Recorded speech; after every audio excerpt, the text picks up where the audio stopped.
Hey guys, what's up? Happy New Year! It's January 6th.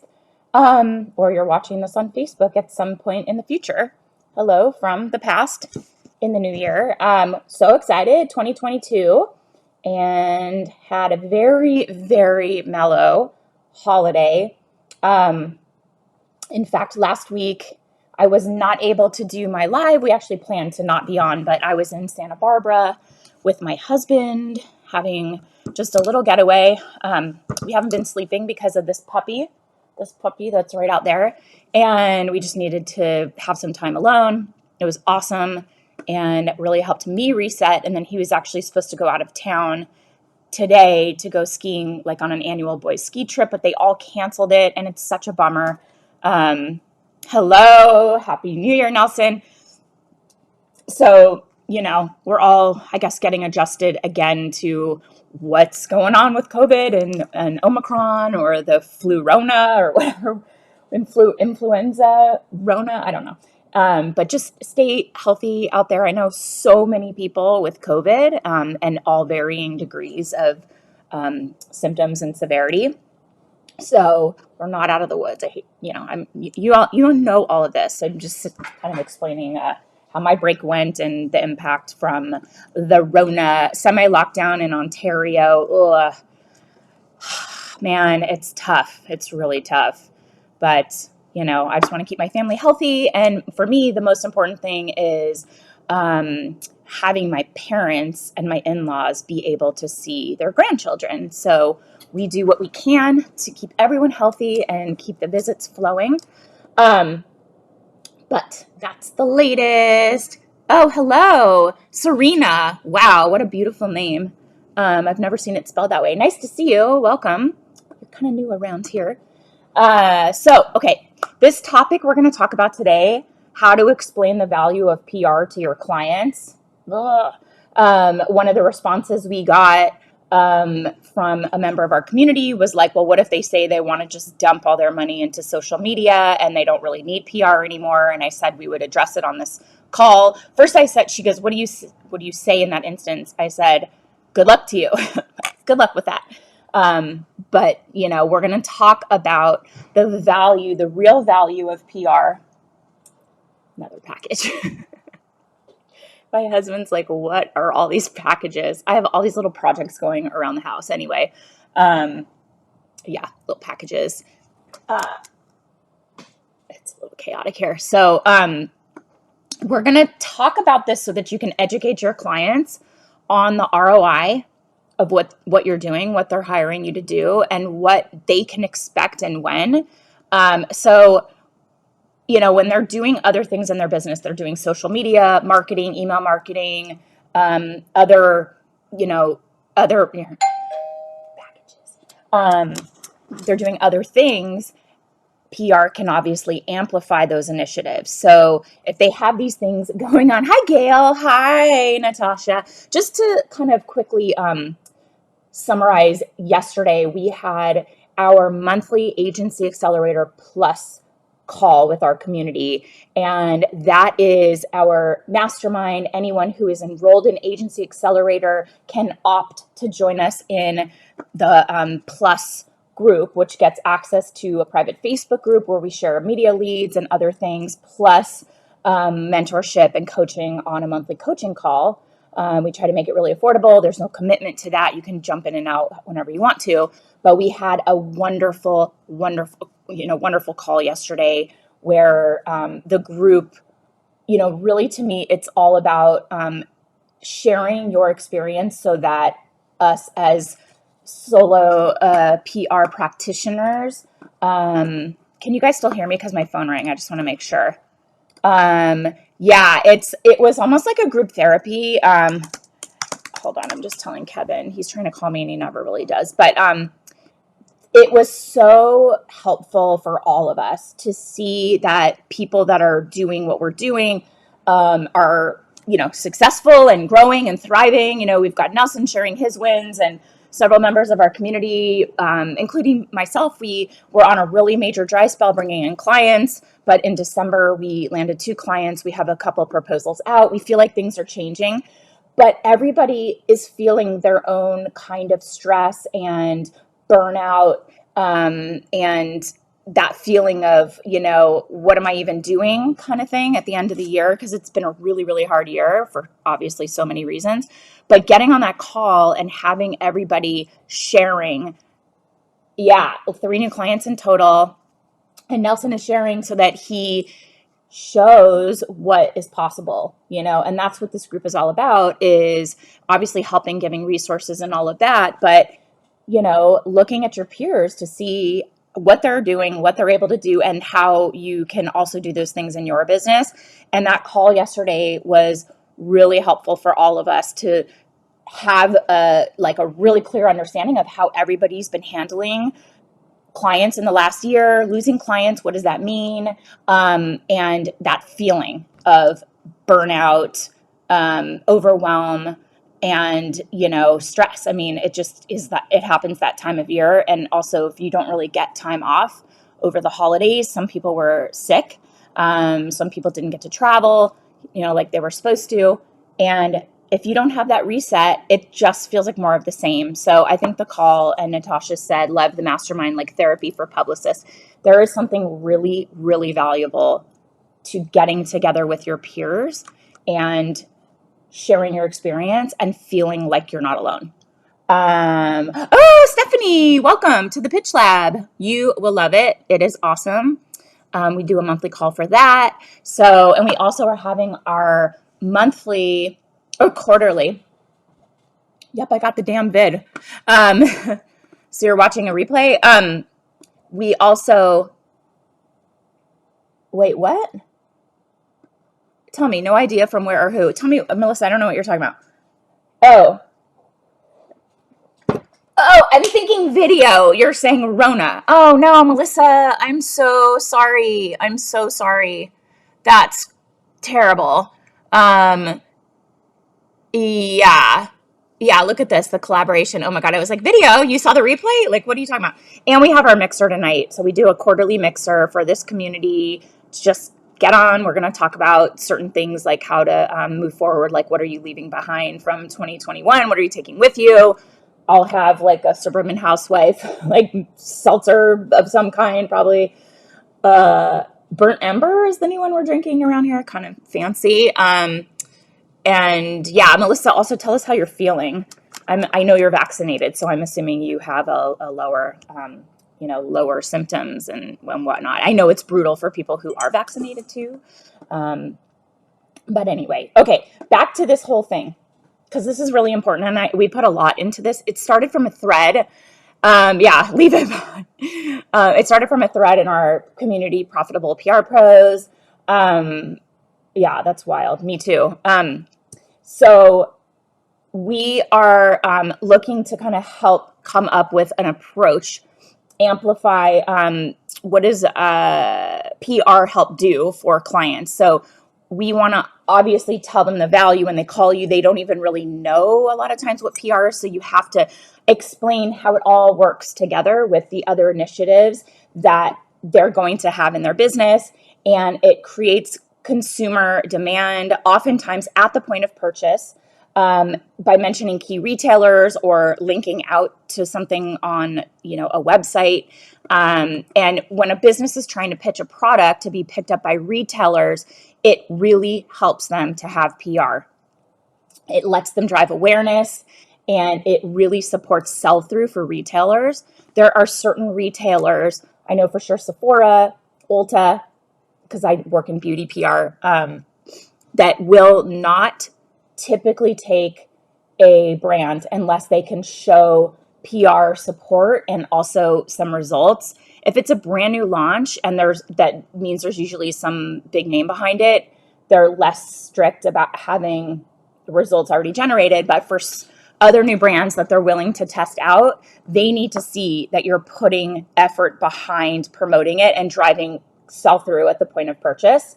So that's really helpful to drive to retail or even your client's website. PR really helps push traffic to their websites. The other thing that can be really effective is if they have a very effective email marketing campaign that converts, PR will drive customers to the website where they can capture emails, and then the client now owns that contact, versus like a Facebook ad. They have to actually come over to, sign up for your list. But this is a way for you to kind of stay connected to customers that would be interested, and maybe they peak and then they leave, right? So I'm going to explain something about that, about the number of times they have to see your messaging. But it's really important because there has to be a number of touch points. Okay, and sorry, I'm just looking at this little bullet. Didn't make sense to me. But what PR also does is it offers a way for potential customers to get into a business's world even before they purchase. I mean, it could be a prestigious brand of some kind, and maybe they're saving up, or they need to be convinced of the quality and it justifies the price, or they're really thinking about a bunch of different brands and they feel an affinity to one brand because they're reading about it a lot. It really, like, it sort of works. People always say, well, oh, God, this brand is everywhere. And it's like, well, there was a PR campaign and they targeted, you as an avatar and the places that you consume media. So yeah, it was a concerted effort. It doesn't just happen. So, you want to get them like into your brand and following your brand, and then they're, really likely to purchase if they see something launch or see something that goes, on sale or at a new retailer or whatever. But what you can talk to your clients about is that PR hits, and this, I need to specify because he is here. This tip came from Nelson. We're going to share a couple tips from our community members, but showing your clients that a PR hit is so much more valuable than a paid ad, because what's actually happening there is the media is endorsing them. The media is giving it in an editorial context rather than the brand endorsing themselves. So advertising obviously is a paid placement of some kind. Editorial, it really should be, now there's like a muddy waters with affiliate revenue opportunity, but generally the readers trust what the editors are referring them to. Yeah, those are your exact words. Exactly. We ripped them off, and we're sharing here with credit, of course. But that's obviously so much more valuable. And that's what I would say too, to answer Jane's question from the group about what do you say if they say we just want to invest in social. It's like, there is so much value and credibility in having the media talk about your brand and share the features and benefits and align it with, here, I'm going to have, these are all my other little points here, but align it with other brands, and kind of elevate your profile. There's so much, plus those hits, you can leverage them and use them other places. Use those in paid social. Very impactful. We had a client once that was a skincare device. It was like a $250 device. And their main goal was customer acquisition, because it had like a subscription model based around it. Like you bought the device and then you needed like a monthly subscription to this skincare product. So they wanted customers, and they knew the lifetime value of the customer, and they realized that they needed to spend a ton of money on social media to get customers. But what they wanted was media confirmation that this product was effective, that it worked. And then they leveraged those in paid ads. So we got them in Vogue, we got them on Dr. Oz, we got them, Forbes called it a game-changing skincare device. They leveraged those media hits because now it's an editor or a producer or a show that's very well respected that's giving this brand the kudos, not just you. Okay, so that's inherently more valuable than just having a budget and paying for visibility. This came up too, the rule of 7. Have you guys ever heard of this rule of 7? My dog is looking at the UPS guy I go by. Let's see if anybody has any idea what this is. And I'll start talking because it's a long delay here, I'm noticing. But what it means is basically that a potential customer has to see your message 7 times, see your brand, see your product, see your message before they will actually take action. And PR, okay, she's like, no, interested? Yeah. PR is a way to reach potential customers at multiple touch points in a really condensed period of time. So for a launch, a brand launch, a product launch, a newsworthy something, like maybe they're now at a new retailer and you want to do media outreach to drive interest at that point of purchase. So we notice that it ebbs and flows because it's usually around timely, relevant, newsworthy stuff, but you can leverage different places, like the media that your target customer reads. And Gail's saying morning shows are great for that kind of exposure. Absolutely. Like every time we've been on the Today Show or GMA or even like The View or The Talk, like our clients, crushed it, like sold so many, like a huge flood of traffic to their site. They were able to capture customers' emails. Plus they had a lot of sell through in a condensed period of time. So, if you're working with influencers, media they read, TV shows they watch, podcasts, they're going to start to see your message multiple times. And typically, if they've never heard of you and they're brand new to your client's company, they'll probably need to see it at least 7 times before they will make a purchase or make a move. So getting that message from multiple places is really important for positioning the brand, acquiring customers, aligning it with other top tier brands, by getting featured alongside other brands.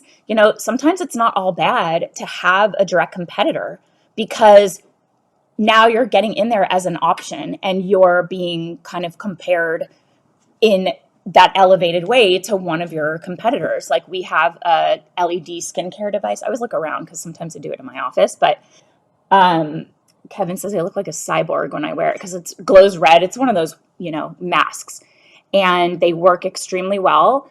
And there's a couple competitors on the market, but we tend to see them all in the same article, and the editor will tease out different factors that make each one unique. And we don't look at it like, well, they're featuring this one in addition to ours. We see that they're highlighting one of the things that makes our client's product the most effective on the market, or that they have a neck and décolletage device that nobody else has. So we'll, see somebody featuring the face mask, and then our neck and deck device is featured alongside it, or a glove. They have all of that. So they're getting visibility for the brand, showing all of the products in the line, and being aligned with other LED devices where the editor sets out what's different among them. And that's extremely helpful. So that helps elevate a brand. That's the rule of 7, is like getting it to the customer at least 7 times, getting it in front of them, and having it come from multiple places. That gives a ton of credibility, to Nelson's point, that when the media talks about your brand, it is way more impactful than you running an ad saying, look at us, we're great. You've got an editor saying, look at them, they're really great. So another thing that's really powerful is that PR amplifies the key messaging that a brand wants to have out there. So you'll obviously in your pitch give them details. You'll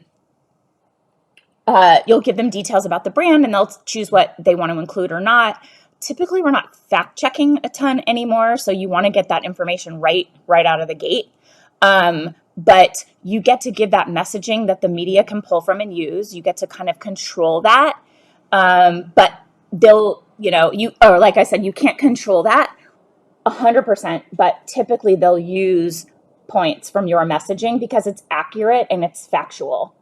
So you can have certain important facts, like the client has a study an independent study that shows the efficacy of their wavelength range of red LED light, that theirs is way more powerful because they achieve a range that most of the other brands don't. And that makes it, through an independent study, more powerful.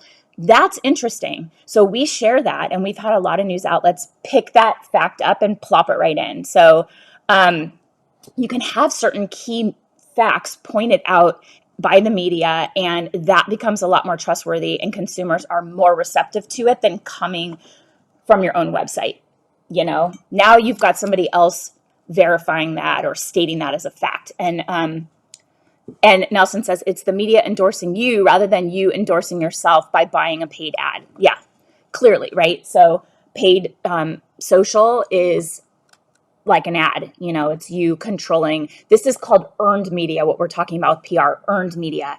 You have to convert a pitch to a yes and get it placed, and you've earned that spot in the publication rather than paid placement. So this is what we're now calling earned media. Another thing for sure, and I've talked about it a little bit, PR can really make sales more successful and your launches more impactful. Obviously, a successful launch likely includes a solid and coordinated PR campaign. In our programs, we talk about the runway you need and what you need to get from your clients, but there's planning involved, and you want it to align with the launch of the brand. And Natasha made a point. Did I put this in here? Yeah, she put it in. So it's a little later about PR pros not being responsible for sales. I'll get to that point specifically, but it does generate momentum. And when a news tends to pop up about a brand, PR lets you strategically position it in a positive, beneficial way that really helps make your launches more powerful, because now it's like, this brand that you love has a new product and here's what's so great about it, or we're launching this new brand and here is how it's different from whatever else is on the market. That comes with a coordinated effort with key messaging and timing it and all of the things that make a pitch successful. So that's really important. That's why PR is really, powerful in those launch scenarios. Another thing you have to let your clients know is that PR is cumulative. It does take time to see results, and then they really kind of snowball and will generate more kind of momentum and speed as you get the ball rolling. And which is why two things. Number one, I don't recommend you get involved with a contract less than 6 months, because you need to have enough runway to get these things rolling. So if clients want something shorter, you probably need to tell them why it's important that they give more time to something like a campaign, so that you can see those results going. I had another point and I can't remember it. Two things. It'll come back to me, I hope. So, why you cannot start and stop. Right? Like if they don't pay their bill, or if they want to like turn it on and turn it off. I know this is going to resonate with somebody on here right now, very much so. You can't start and stop PR. You lose that momentum. So you have to tell clients they can't do that. And also when they don't pay you, if you have to wait longer than like one payment cycle, you have to stop work. And that's really detrimental to the client, because they're losing all of that momentum. There she is. She's like, ugh. Yeah, you really cannot start and stop, because this is like something you're building, it's like you're building the fire. You're putting little kindling, and then you put your logs and it starts to, burn. And if you just cut off the oxygen, the fire goes out, and then you have to start all over. Sasha is asking Gail whether she's considering TikTok for a certain client, TikTok for PR pros. PR pros and cons, because I call you guys PR pros, so I'm like PR pros. Anyway, you get what I'm saying. I want to work on this. Sure, next month when you renew. And Nelson, I knew this would resonate with you. He has all caps, 5 exclamations, 6 exclamations, absolutely no stopping and starting. That's part of it. It's really, you need at least 6 months runway, and you cannot start and stop. It will be a disaster. And also, opportunities come and the editors are like, okay, we're ready to talk about that. And you're like, I'm not working with that client right now. It's like embarrassing because it's flaky. And you're like, okay, I'm back. I'm talking about this client again. So doesn't work. It just doesn't work. And you need to push back on that.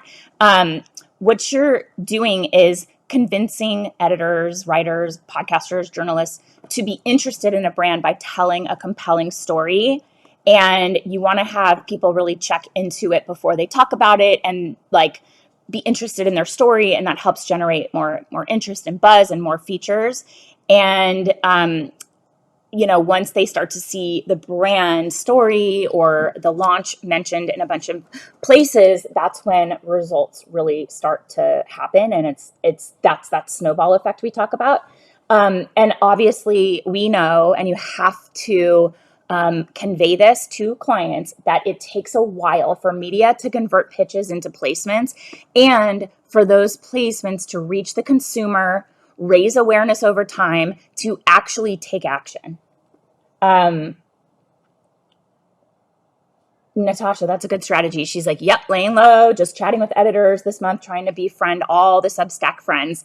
We talked about Substack on our call yesterday, and I'm not going to get into it. Check it out. You look up Substack. I'm not going to tell you, just, you got to look and explore on your own and figure out how you want to use it. But it's been very powerful for members of our community. So this is where like the rule of 7, starting to see a brand story in multiple places. People are like, what's that? I'm interested. Then they take action. Right. So, hi, Kelly. Hi, Kelly. Kelly is getting over COVID. Her whole family got it. Terrible. It's wild, man. I can't even believe. Oh my God, as if Kelly needed like anything else. And you are crushing it, right? Didn't you get just a ton of media for a client yesterday? Like 3, like a TV, 2 TV features and a print feature. Kelly, a member of our agency Accelerator and our Pitch Lab. Share that in the Pitch Lab group or Facebook. Hi, Barbara. Hi, Barb. Barbara's one of our OG members of our programs. You guys notice there's a lot of members of our programs that come to these lives to continue staying engaged and participating and learning. I love it. It's awesome. We also know PR is not a quick shot in the arm. Look at this. Yes, 4 TV interviews and a print interview all in 24 hours. What? No. Okay, Angela, we're talking about subscribing to other editors' newsletters on Substack. Sure, you could start a paid newsletter, but we're talking about, and also it's nice to see you on here. It's been a while. We're talking about subscribing to certain editors that share a lot of information about media leads and also the way the media is working right now. In our Pitch Lab, we have a bunch of members listed out and subscribing. We're all subscribing to them. We mentioned about 7 or 8 editors that are sharing a lot of opportunities for clients to get in the media. Look at this. I'm so happy for you, Kelly. Crushing it. So we always say to clients, it's not a quick shot in the arm, even though like they'll just say like, we're just going to do like a media blitz. I hate that. Oh my God. How much does that drive you crazy? If a client's like, we want a media blitz. That's a misconception. It, takes time. It's cumulative. It's building momentum. So the value of what we're doing as PR pros is building on the results that we're putting. It's triggering for me too. Blitz. I know. I had somebody call me and I'm like, click. I listened to the message. I'm not talking to you. So it takes time to really get everything flowing and for you to see conversions. And we always tell clients that the most successful and the best results are when they consider PR as an ongoing effort. Like I said, no starts and stops. That just leaves opportunity on the table. And you should not work with a client that wants to give you less than 6 months. I have made exceptions for certain clients that there's a reason why there's an exception. It's like a limited thing that will get us to the next level. And I have conveyed to them very clearly what they can expect in 3 months. And if I feel that what they're looking for is good working relationship, I will agree to that. If I feel that they are expecting a windfall of media in 3 months, the answer is absolutely not. If it's like usually they've been burned by an agency and they're like, we never talked to them. We never heard from them. It was like radio silence. I'm like, we can totally fix that problem. No problem. But just so you know. You can give us a 3-month trial and you'll see how we work. But just so you know, in that period, do not expect the momentum to start building until, months 4 through 6. And, but they're like, we really want an ongoing thing. We just want to, we're skittish. It's usually a skittish client. And if I know that they will do it, if we're good communicators, I will take that risk. Also, if you do this, it's like just setting you up for failure because you don't have the right time runway. The time frame for things to actually convert is not enough in that period. So if you have a client that is insisting on immediate results, they have to do something and it has to hit right away. We're launching in 6 weeks. You're like, no, you should redirect them toward social media or paid advertising. PR moves the needle more, but it's going to take longer. It's storytelling. It's communicating something that convinces somebody else to share your product, your story. It's more of a process. Like business features take longer. Tech features are a little more challenging because there's like a complicated aspect of communicating what it does. Products are a little easier because it's like you just hold it in your hand and you're like, okay, I like this or I don't. But storytelling takes a while. There has to be the right fit. So an editor or writer may love it and they'll say, I love this. We'll find a spot. And it could be 6 months down the road. It happens, right? And you also have to time things with the media. Like it ebbs and flows and you need to wait for the right time to pitch your compelling angles that are the right fit. And the other thing you need to remember in all of this talking to clients is that there are things the clients are responsible for to set you up for success. And you need to convey that to the client. You're the expert. You know what it's going to take. And, if they come in and they're like, we want this, and this is what, I've had potential clients that are like, we want 6 press releases, 1 a month. I'm like, what? Why? Why would you do that?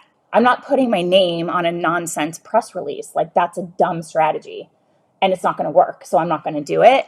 And a client that would be so unwilling or inflexible, mom, I know it's inflexible. My mom is very grammatically correct at all times.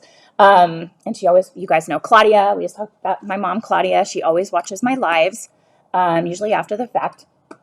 But anyway, hi, Claudia. Say hi to Claudia.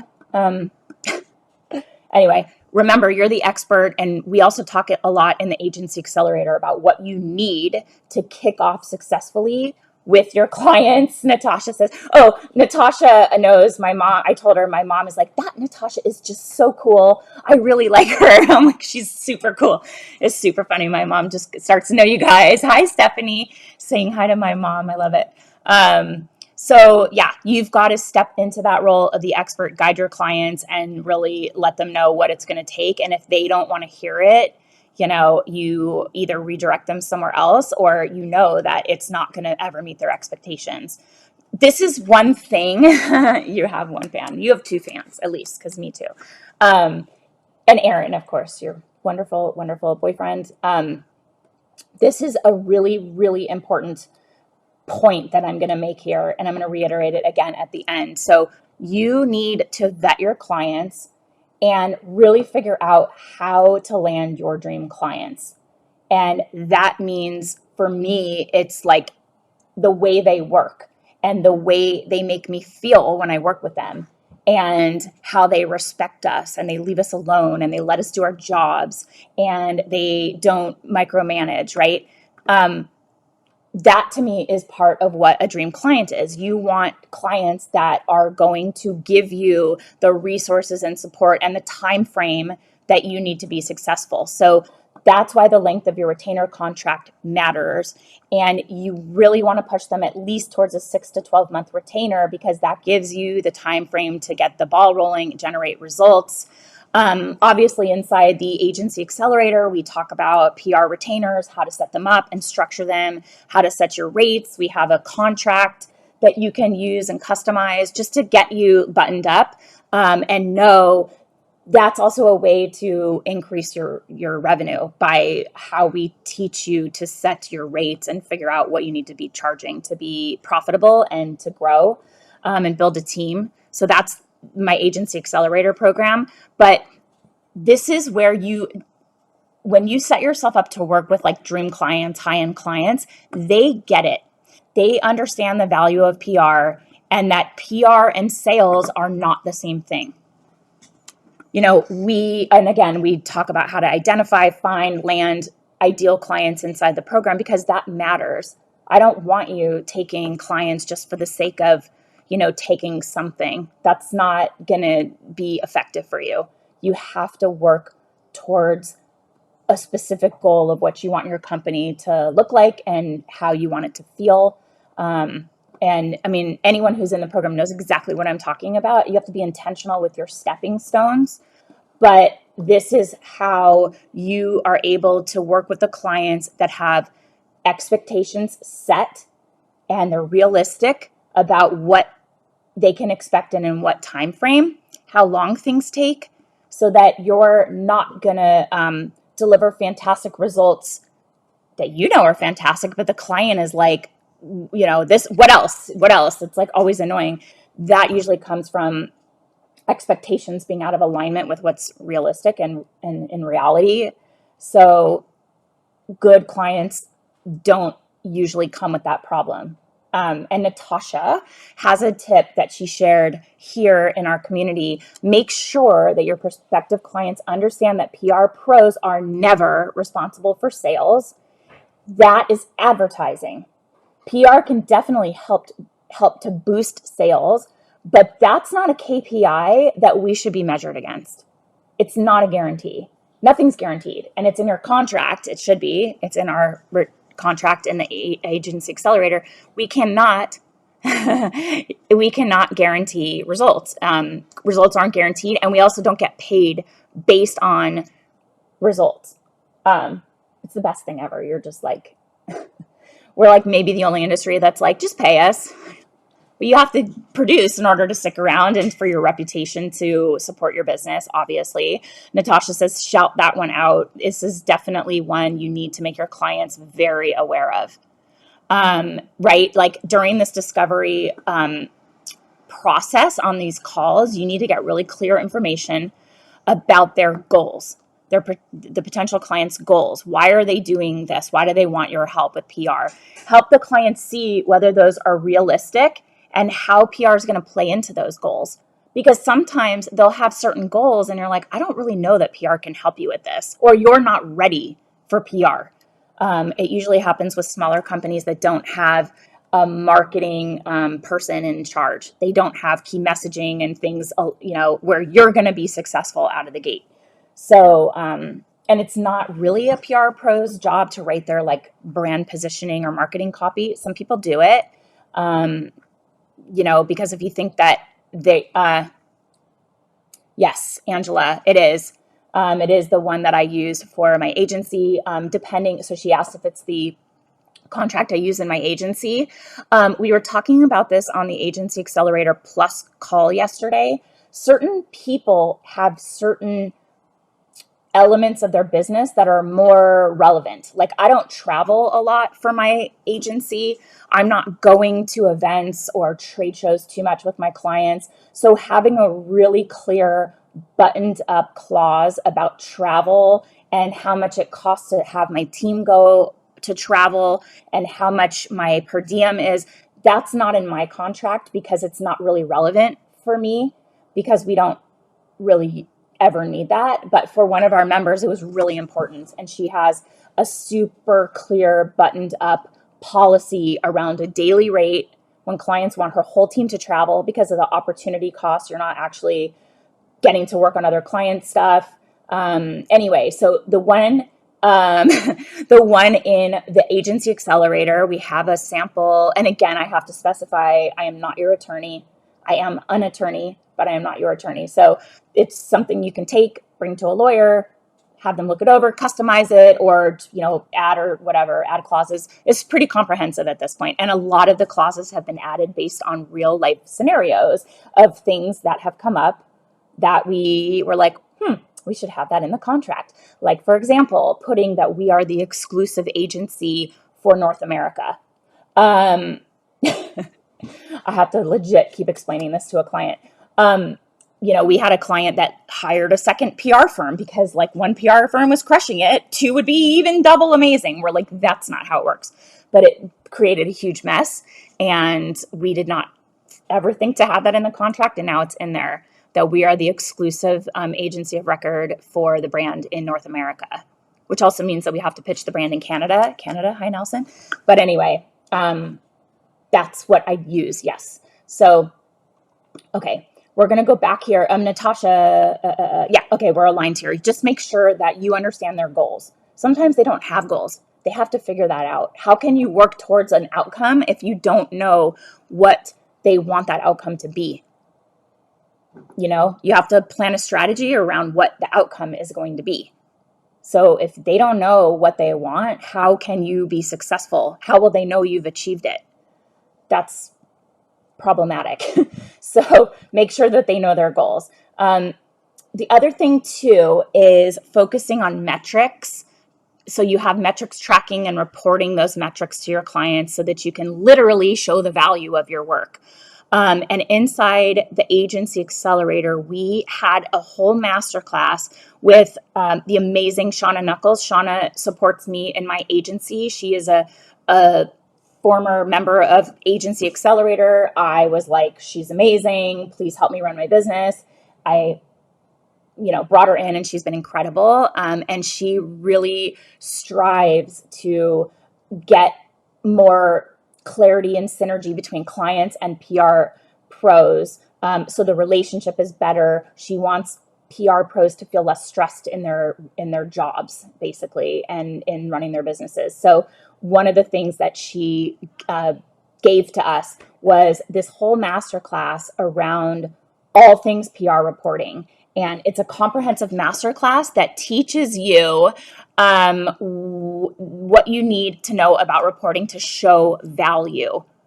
And we had a whole conversation around Barcelona principles. I didn't even know what that was up until somebody brought it up, and we worked into sort of like a modified Barcelona principles. It's more strategic KPIs and reporting than just the typical media value and impressions. We talk about how to go beyond that.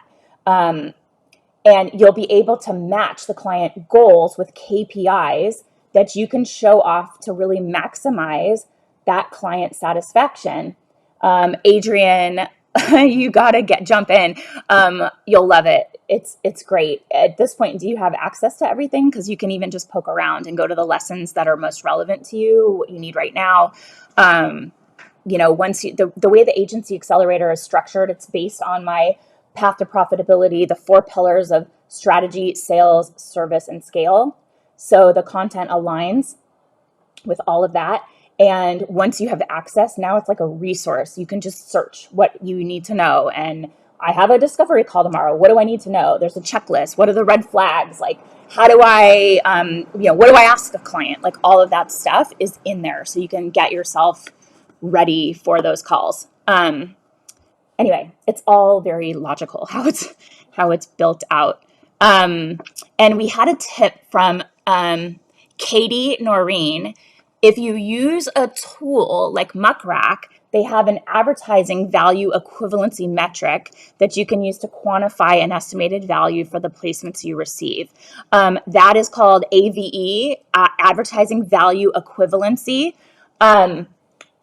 Those tools, they do have it, and it is something to report, but it used to be the be all end all, and it's just not anymore. And those are, oh, Serena, awesome. Okay, that's so great. Oh my God, we're going to launch very soon, and we're doing something very, very, very special for this launch. But if you are already in, don't worry, because you will obviously get access to what special things we're doing. It's going to be great, and I'm so excited for it. And Serena, I do hope you join us. It's very good. And I would not put my name on anything that wasn't like a total home run, no brainer purchase that we stand behind. And anyway, I'm excited. Okay, good. That's so exciting. So, Katie mentioned this specific thing, AVE, add value equivalency. It is a metric we can report, but it's not the be all end all like it used to be. And a lot of times they're not accurate. We always include it. A lot of times it's very compelling. Like if we get BuzzFeed and it's like, 27 million impressions or whatever, that's like great. Or actually, that's not AVE. We give impressions and sometimes AVE if we have it. It's not always there, and I use Cision, and Muckrack has that. The next launch, Gail. Are you not in? I can't believe it, Gail. You got to jump in with us. Hold on. It's sorry. I don't know. It's like February, like in second week of February, something like that. And if you guys are like, listen, Jen, now's the time. I need to get in now because I have the time. I have downtime. Reach out to my team and they'll make it happen for you. And then of course you would be able to join us in the new thing that we're going to be doing for the launch. So anyway, if you want to join now, you can talk to Miranda, my integrator.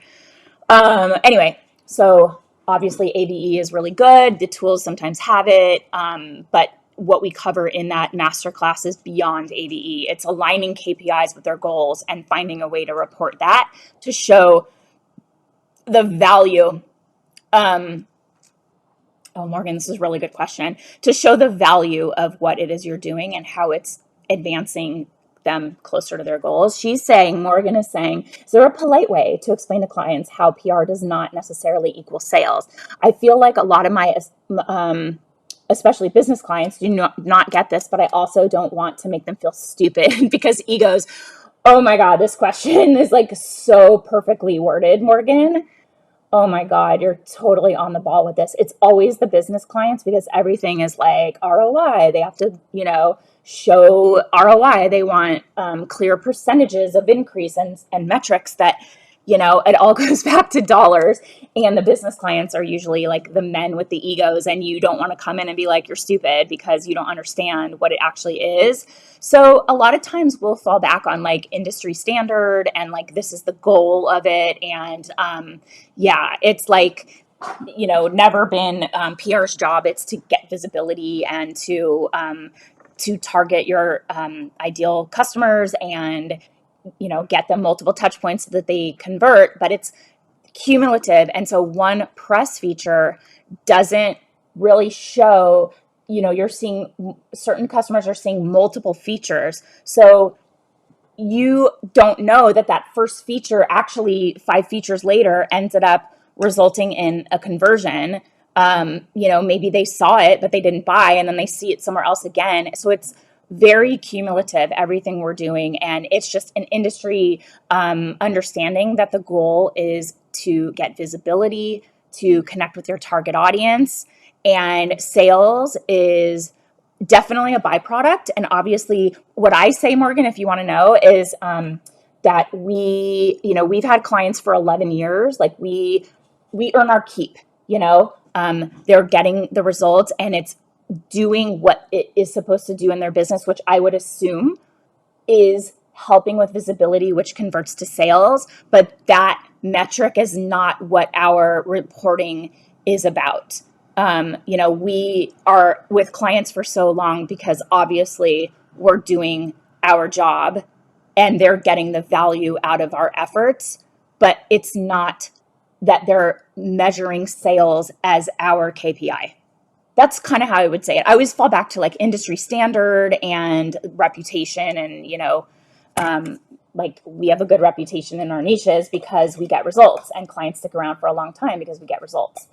And I would assume that means, it supports like their efforts. Sonia saying, linking PR to affiliate sales like Amazon influencers help show value too. Yeah, because in that instance, you will really see those conversions. And Sonia, you probably know, we had a big masterclass for affiliate revenue opportunities and how it works with PR right now. And since we ran that masterclass, I'm seeing this topic again and again and again. And we're feeling like managing a client's affiliate programs is going to be a very powerful, effective service. So we want to, on our end, like invest in teaching you how to do it so that you can create a new revenue stream in your business, because it really aligns very well with PR. Not to overwhelm you. It should be like you master the setup in certain platforms and then you're managing it. And then it, like some people will do a monthly management fee plus a percentage of affiliate revenue. So the affiliate gets the revenue and you get a percentage, and people are making good money doing this. And once those links are out there, it continues to like pay dividends. So it's pretty good approach, and it's another revenue stream for you. And my other point is PR and affiliate are forever intertwined now. You cannot, for products, get meaningful media coverage without an affiliate opportunity, like Amazon, Sephora, Nordstrom, or if they don't have those platforms, it's share a sale and then they do like skim links through their website, but that's not as powerful as Amazon. And that's why Sonia said linking affiliate sales on Amazon. Amazon's the best. So if you have a client with a low price point item with high reviews, that is going to convert for press really well. And Sonia's asking if I'll offer the masterclass. There's no plan to do it. However, it is part of our pitch lab. So anyone who's in the pitch lab gets access to all the masterclasses that we share for that program. I think there's like 15 or so, and they're topic specific. So it's like an hour, just jump in and watch it. So that one's in there. That was a paid program. I think it was like $50 or $47. But most people that paid to come and watch it joined the pitch lab, and we credited them. So if you join the pitch lab, so it's $97 a month. If you're in there for like 2 months, so under $200, you get the entire pitch lab for that period of time plus those master classes, and you can watch that one. And then as long as you're a paying member, you get access to everything, including those monthly execution plans. Natasha, if you're still here, tell us about the monthly execution plans. Anyway, super good value. Awesome. Yeah. So if you want more information about that, let me know. It's really good. Okay. And Nelson says, I don't normally get asked that question, but if I do, I tell a client that it's not my job for PR to convert to sales. My job is to go out and get as much exposure for the company until the CEO tells me to stop, which is never. Yeah. So Nelson's like, I'm sticking around because what I'm doing is powerful and they don't ever want me to stop, right? Long-term clients. And you really, I find that when that question comes up, which it doesn't very often, but when we start talking about how long our clients stick around, it kind of takes care of that. No, we're not going to track your sales, and no, we're not responsible for sales. However, obviously, this is having a positive impact because I've worked with this client for so long. So you heard what I said. Anyway, yeah. So, Sonia, if you have any questions about any of our programs, there's a ton of people at Nelson's in the pitch lab too. I knew she would say that. The monthly execution guide is worth the price of the pitch lab alone. We put so much effort into them. We're working on one right now for February, and we launched them. It'll go out probably in a week. So you have February's 2 weeks ahead of the month, and we do short and long lead timing and pitch angles and everything. Editorial calendars, that's a new addition that is like, literally, I'm telling you, it does most of your strategy for you. Yeah, it's really good. They're like 50 pages long because we have editorial calendars from different outlets, and you can start name dropping. It's so cool. You're just like, oh yeah, Laura's working on this for their April issue, and they're like, wow, you know your stuff. So super good. And the last point I'm going to make here, back to this original topic, and we'll wrap up and I'll answer any questions you have. This may be kind of hard to hear, but I stress this over and over again, that if your clients are asking you to show the value of your services, most likely what's happened is that you didn't do the best job vetting them or onboarding them, and including that educational piece about the value of PR. And that really starts on the discovery call. Like when you're vetting a client, when they're vetting you, you're vetting them, obviously. You don't have to talk to every client that comes your way, and you don't have to take every client that's interested in working with you. So those discovery calls are you interviewing them as well. Angela, I see your question. Let me just wrap up and I'll get it to the end. So everything that you are working with a client on, like the discovery call process, and through everything like the proposal, onboarding, and when you're providing services and seeing results, really needs to be about making sure that expectations are realistic, they're aligned, and that's educating on the value of PR. And if you are taking clients that continually just don't get this, and you're always having to justify what you're doing, and that the results you're getting are actually really good, if they're not happy, you might need to consider switching up your strategy for seeking and selecting clients. You probably need to have more trust in your instincts and more help in identifying those red flags and setting expectations for these new clients. And obviously we cover all of this inside the Agency Accelerator, and way deeper. And Natasha's saying, and the Agency Accelerator Plus is a must. Everyone needs a community to talk to monthly. I don't get a kickback for doing this. I feel like you should. But like some of you, I found Jen on Facebook Live when I was starting my agency, and I'm so grateful I found her and this community. Complete game changer to my business and life. I love that so much, Natasha. We're all just helping each other. I said at the end of the call yesterday, I'm so grateful for the people in this community, and I learn something every single time we have a coaching call. The community is so smart. They are so smart. They're successful, driven, and collaborative, and it's incredibly awesome. And yesterday was like a group therapy session in the best way possible.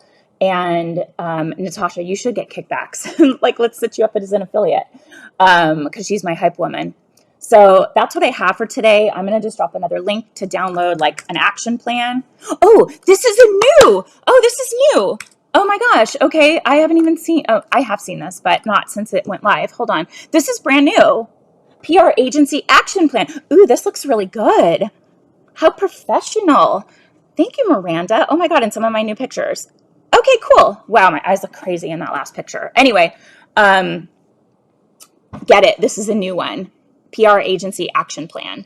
Yeah, there's a video, there's a resource. Anyway, grab that. And Angela, let me answer your question. So can you weigh in? An acquaintance of mine contacted me last February and asked if I would lead all his media relations and marketing for his business endeavors. So I sent him a brand visibility and capabilities proposal with my retainer. Jumped on a call, verbally agreed, but never signed anything. Then he would go back and forth on the anticipated start date. Needless to say, nothing happened this entire year when I was supposed to start multiple times. This is all about those red flags. My God. So there's no question here, Angela. What is the question? Do you want to like revive this opportunity? I think no. I think this is like red flags going off like, you know, this proposal process. Think about it like dating, right? This is the courtship period. You're on your best behavior, right? You're going to like go on a date and be charming and be easy breezy because you want the person to like you and want to keep seeing you. So if this is how this person is acting in this courting phase, imagine how they're going to be when they start paying you. I have news. It's going to be a nightmare. They're going to be hard to pin down, non-responsive, leaving you hanging, sometimes leaving you hanging with payment. You know, no, I think this is a hard pass. I mean, I don't know. There wasn't a question here. When you say weigh in, I'm assuming you're saying, should I try to revive it or should I, like, what should I do? I mean, you're talking, this is almost a year. Yeah, I think this is a... Okay, so I'm just starting myself and on the wait list for Agency Accelerator anyway to share what the main questions. Um, I mean, we talked about it quite a bit.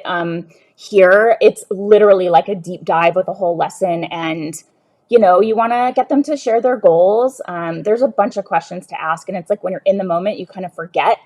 So we have like a lesson on why and what you're asking and a checklist.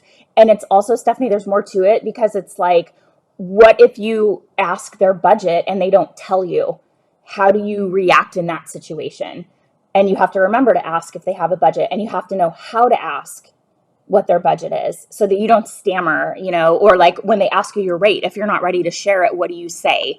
So all of those things are more in depth. So, and if you are ready, you want to just join the Agency Accelerator.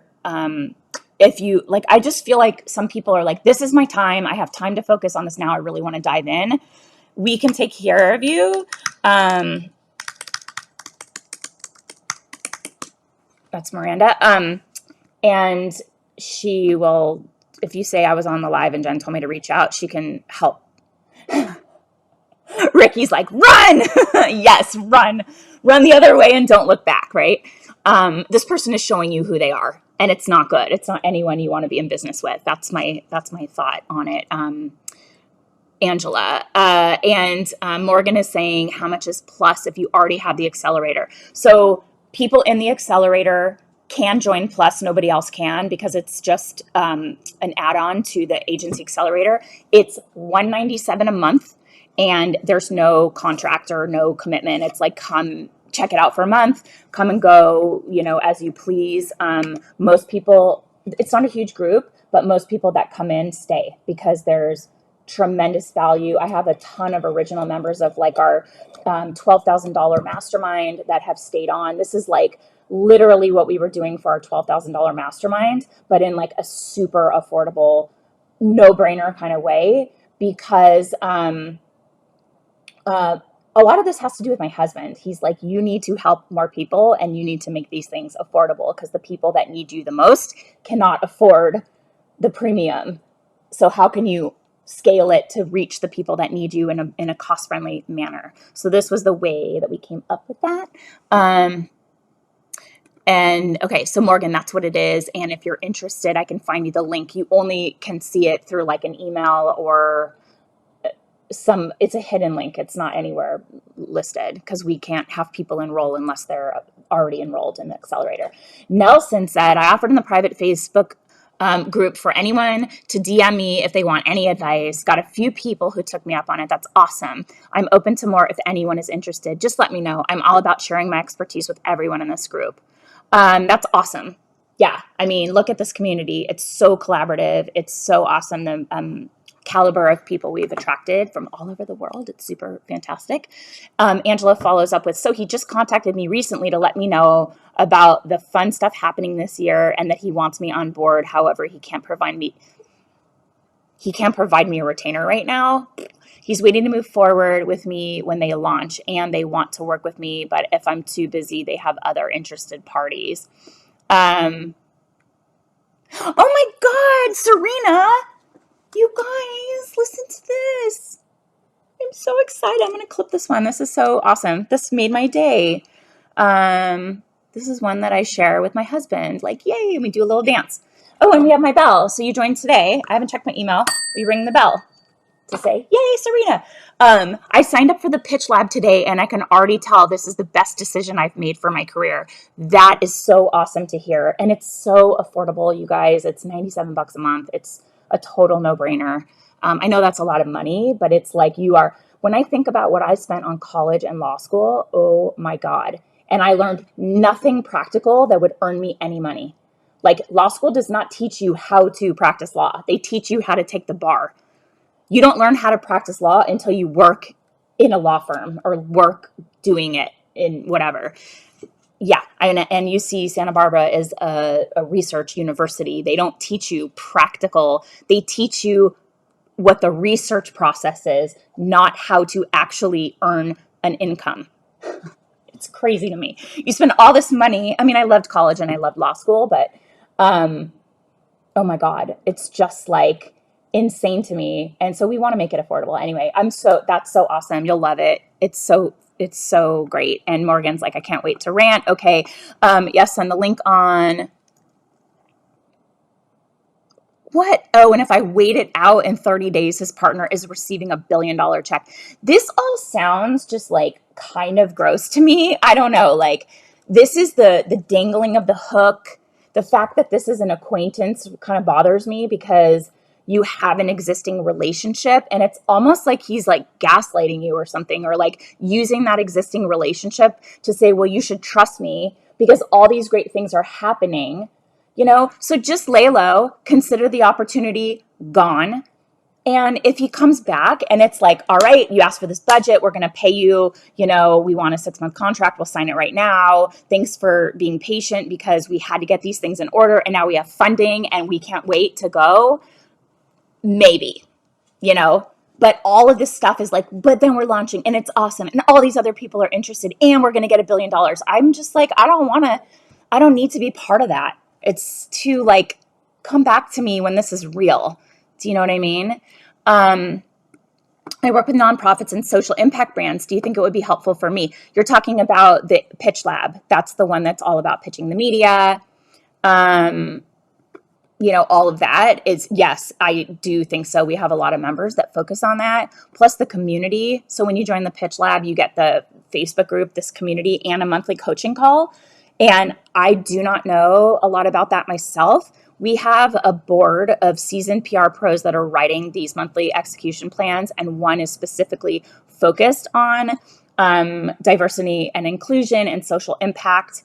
And we have members on the calls. So if there's a challenge with a pitch angle or whatever, then I don't really weigh in on it because I don't know. It's not my expertise, but I know who does what, and we call on them and we collaborate, and it's great.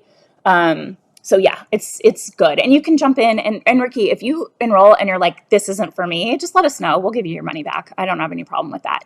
And Angela's saying, not sure why he can't secure my timeline with a retainer fee because he's a flake, because he's, stringing you along. Like it's not real until like, show me the money.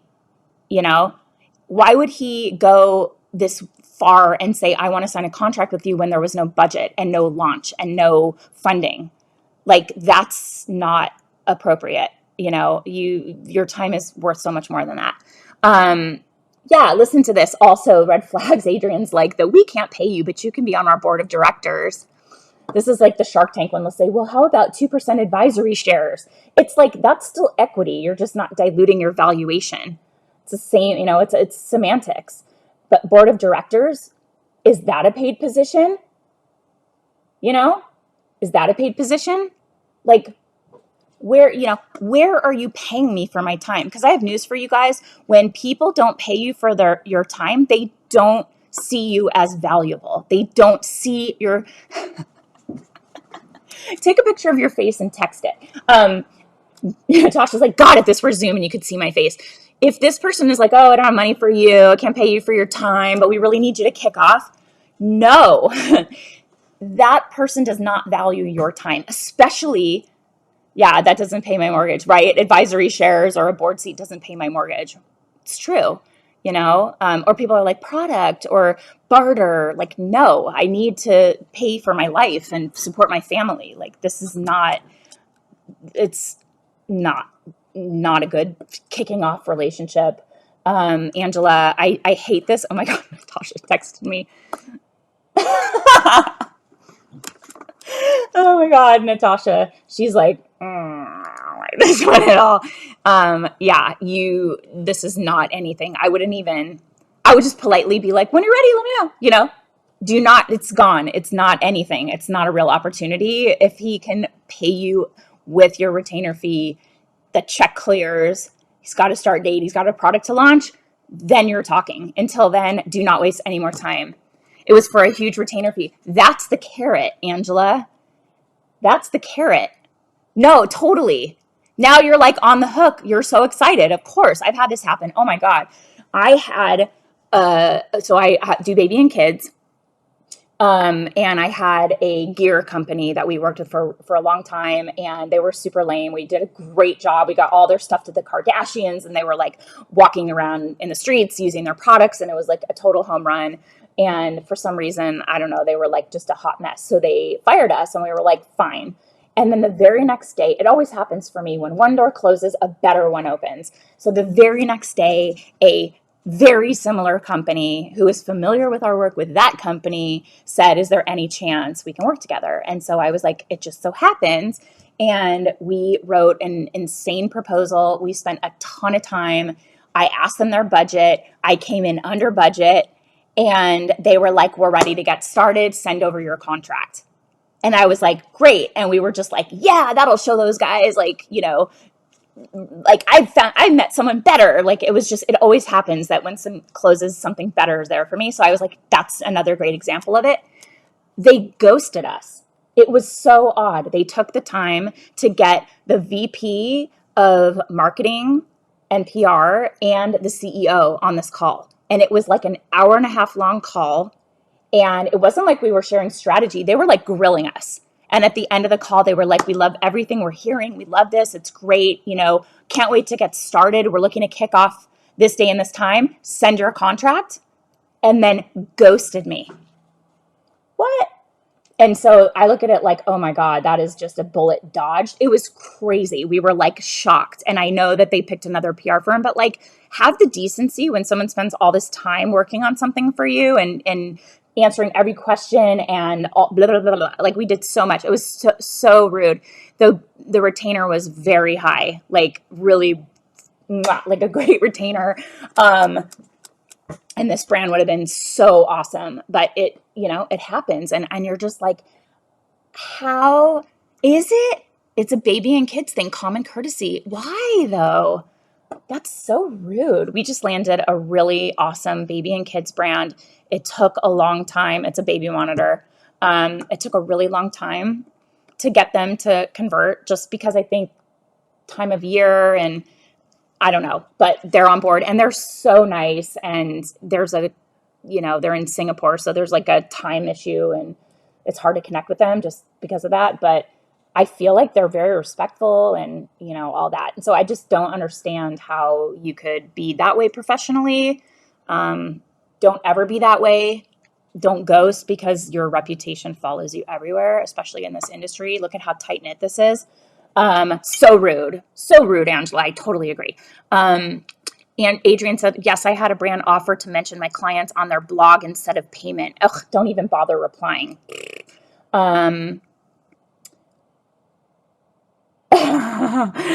Another eye roll from Natasha. I worked as a high-level executive assistant, so that board BS convo is so triggering. Major eye roll. It's so, it's so almost demeaning, because your time is way more valuable than that. I know this is resonating, especially with Nelson. When you allow yourself to work for free or give strategy for free because they're like, well, we just really need to see strategy before we make a decision, you're almost putting a $0 value on that because you have just given it away. So if you start working for no payment, it's like they don't respect you or your time or really even value the work that you do because they didn't even invest anything in it. So Adrian says, yeah, always see those rude brands at the trade shows after they've ghosted me. I know exactly what you're talking about. And you walk by, like, I once walked by with an old client that sort of let us go when it was my very first client anyway. They just weren't paying market rate and they wanted me to do all these things that were just like out of scope, and they just kept pushing and pushing. And I was like, we both agreed, like, we're done. I'm not managing your affiliate program. We're done. And the next day, like literally when I say the next day, guys, I am not exaggerating. It is literally the next day. My most favorite client ever called us, and way bigger. Like, so Adrian, at like ABC Kids, there's like the little itty bitty booths and like the mom and pop section. And then there's, oh God, what is it called? Modern Child with like the massive booths with custom carpet and rounders and internet and like fancy. And you know how expensive that is. So I went from like itty bitty on the back of the building with like people crocheting bibs, baby blankets, to like massive. And the old client walked by and I was like, almost like I was like the girl that started dating like the football player at school or something like that. Cause I was like, oh, hi guys. And they're like, hey, how are you? I'm like, great. Anyway, super funny. I know exactly what you're talking about. Yes, we could trade horror stories. Angela, this is not a real thing. This is somebody who has like a super weird ego thing happening. I feel like he's gaslighting you, honestly. This is like a professional gaslighting situation. Nelson is saying, do not give away your ideas for free. This is why I don't do RFPs or proposals, as these are invitations for companies to steal all of your ideas and not hire you. It happens. Common courtesy is dead. Dead to some of these people. Totally. And it's just like that everywhere across the board right now. Honestly, I don't know what it is. If this economy is like struggling and people are struggling to like earn an income, you're a plumber and I have a plumbing issue and I call you to ask you to perform your service for me, and you say you'll be there and then you never show up again. Why? Why does that happen? It happens all the time. I had a nanny flake out. I had 2 nannies flake out on us. Yeah, don't ever provide any good, Angela. Don't ever. I had 2 nannies flake out on us. I had a nanny agency tell me that they are struggling to find anybody that are struggling to find anybody good that's reliable. I've had contractors bail. It's just crazy. And so many people I know are having struggles with people following through. Like a friend of mine, I know that supply chain is hard, but a friend of mine had like an 8-week project that ended up taking a year. And they're like ready to murder each other. The spouses, they're like, this is so, it's just construction is so, it's like all consuming. Anyway, and Adrian, yes, I swear some people just string PR agencies along as some weird ego boost. Totally feel like that. No intention of ever paying or signing on. Yes, they think they're going to extract ideas or, endear themselves. Hi, Charlotte. Yes, happened to me last year. Worked so hard on the proposal and then poof, they disappeared. Definitely felt so disrespected and made me question my work. That is not a reflection of you, Charlotte. That is a clear indication that you dodged a bullet. Anybody that would behave that way and not even give the common courtesy of giving you a response or an explanation of what happened. I mean, even just to say, thank you so much for your time. It was a pleasure meeting you. We've gone in another direction. That's it. That's it. Like I've sent 15 follow-up emails like, okay, it's the first of the month. We're ready to go. Do you have any changes to the contract? You have dodged a bullet, and it's no reflection on you or your work. It is 100% a reflection of them. And that's not anyone. Yeah, totally. I know you know that, but like I have lived it. It's definitely true. It was so unfortunate because it was a much needed retainer fee throughout this pandemic. Angela, we talked about this on the call yesterday with the mastermind, the plus group. We are starting to see things turn around. So in all candor, we had so many proposals out between March and November, and did not convert any. And so many of them are like, we're ready to go. It was longer. The process was longer. The questions were more annoying. It was just like digging deeper and deeper. And it felt like they had trepidations about whether they could actually spend the money. And that's not a good way to kick off a partnership. You have to have a client that so clearly gets the value of what you're doing and they're investing in you and they trust their decision. March through December was brutal, and at the beginning of the pandemic, we had a couple contracts didn't renew because everybody was like, we don't know what's going to happen. We don't know. And then we had one client, my biggest paying client of all time, declare bankruptcy. A huge $1 billion publicly traded company declared bankruptcy at the beginning of the pandy, and that was it. We were out. So we lost a ton of revenue. we were fine. Everything's fine. My team continued on, and we had enough work to keep us going, but not as profitable as we're used to. And it felt like things were really in a state of like a holding pattern. But we're picking back up. We signed 2 new clients, super juicy, good retainers. Nelson, same thing.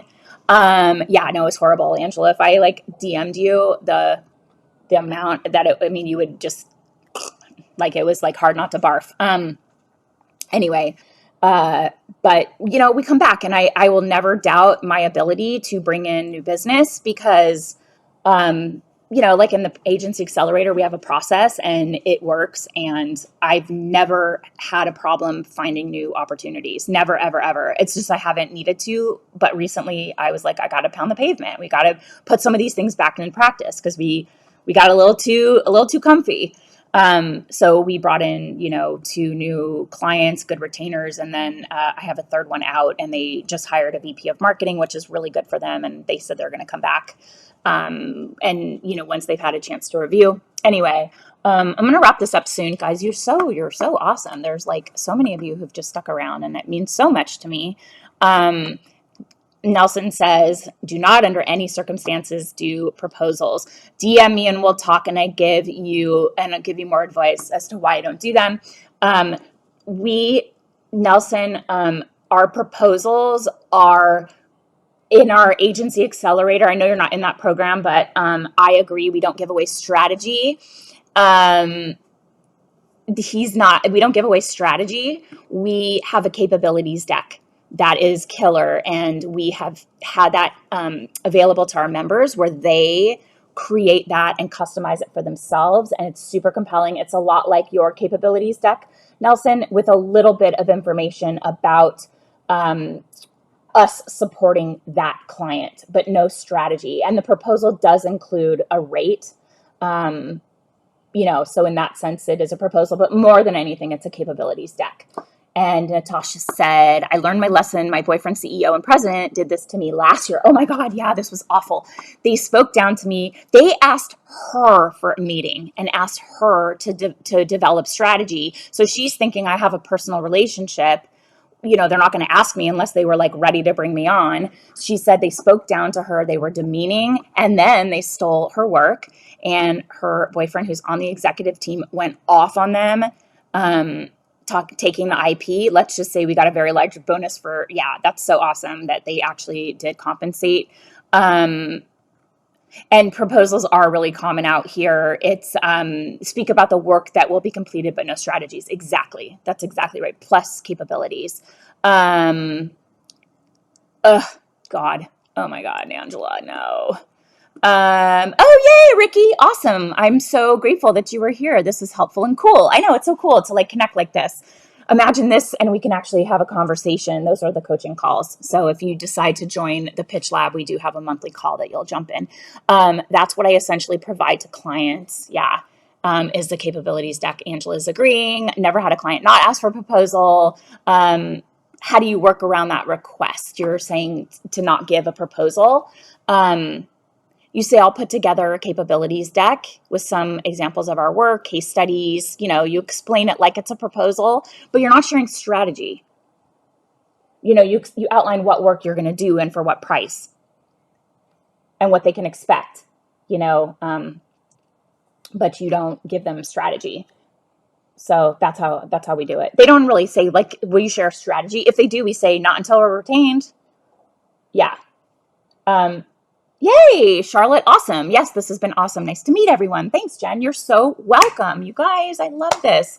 Well, thank you for hanging out with me for almost 90 minutes. I feel like I need a glass of water. I don't know, some kind of a refresh on my coffee. That my dog is hungry, although she's sound asleep. I wish you guys could see her. She looks like a little fox. She's so cute. Yeah, Stephanie, welcome. You just signed up for the Pitch Lab. You're going to love it. It's fantastic. I'm so proud of it. We launched it in the pandemic.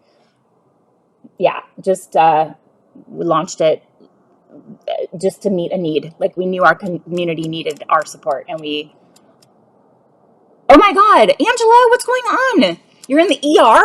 Oh my God, Angela. We were just like having a normal old conversation. Are you okay? I would not want to be at a hospital right now. I hope you're okay. This was great. I left another Zoom to join because I was getting more value out of this.